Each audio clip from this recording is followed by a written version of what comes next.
Warning. Our YouTube channel and its videos may contain scenes, language, and content that may not be appropriate for all audiences.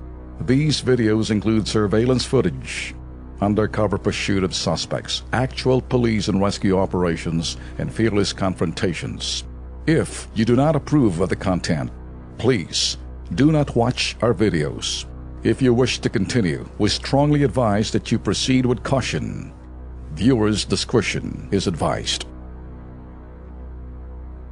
Alam nyo ho, ang tubig ay buhay. Natural. Tama, di ba? Ang tubig po, isa po sa pangunahing pangangailangan po natin po, mga kababayan. Pero paano kung madumi at medyo melon amoy? At Kaya mo ba bang inumin yan? Sino ba may-ari nitong patubig nito? Ikaw nga uminom nito, panoorin ninyo.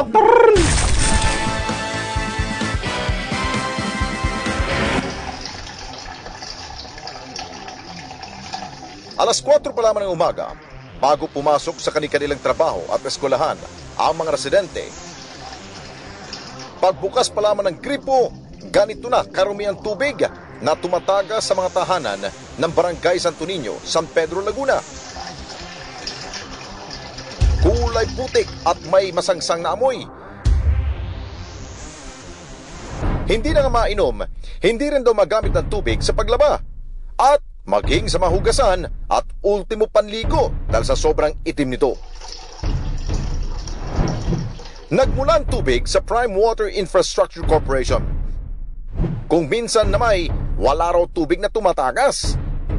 Ang masaklap pa niyan, napakamahal pa raw ng singil sa kanila ng Prime Water pero hindi naman nila nagagamit ng sapat ang tubig. 2 taon na raw itong pasakit sa mga residente.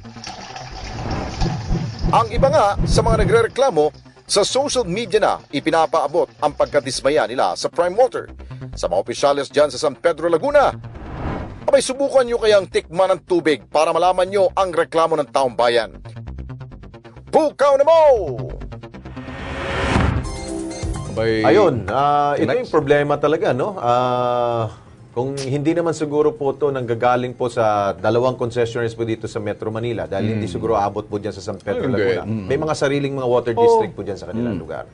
Ito, kanina, nakausap po ng ating pong staff, ang pamunuan po ng, ito po yung Prime Water, ng San Pedro Water District na may hawak po sa Prime Water. At ongoing daw po ang diskusyon nila sa munisipyo sa problemang ito. Meron palang problema pala talaga.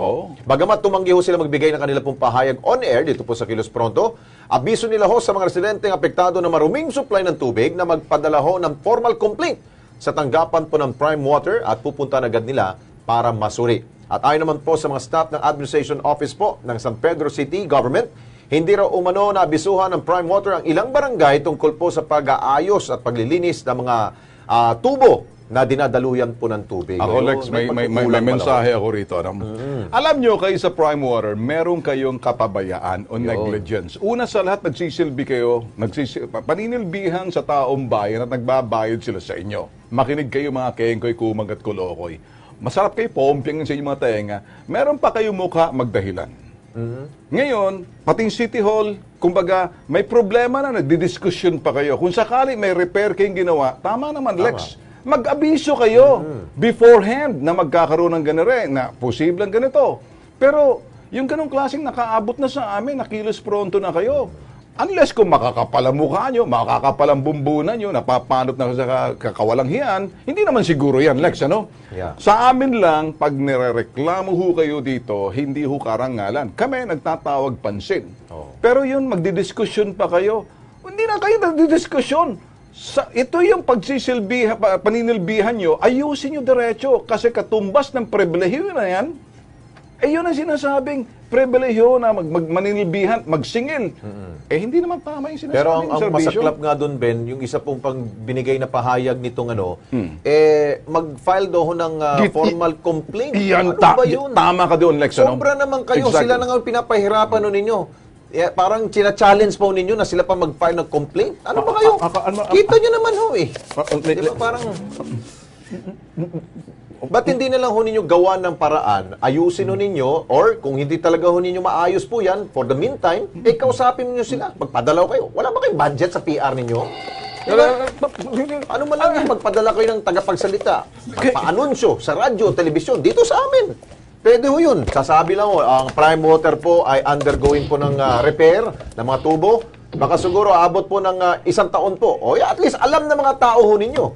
Ay, meron ba kayong binigay na information? Wala. Ay, nako. Makinig kayo, ginaganan namin. Oy, Prime Water, kakapal na mukha nyo, mag-file ng formal complaint. Yun. Hindi na kailangan. Nakita na sa video. Totoo. Ano pa ba? Yun na pwedeng gamitin yan laban sa inyo. O ito, pinapayuhan ho namin yung mga residente nagrereklamo. Mag-file ho kayo ng ito yung sinasabing class suit, class action suit kung kinakailangan. Sa kapabayaan, kayabangan itong Prime Water na kayo pa'y china-challenge nila. Kayo na nga ang nila pastangan, binarahura sa kanilang serbisyo, kayo pa ngayon ang manikluhod magsasabing, magkukomplain kami. Subukan ko kayang inumin at ipaligo sa inyo yung tubig na ginagamit nila. Ay, nako talaga.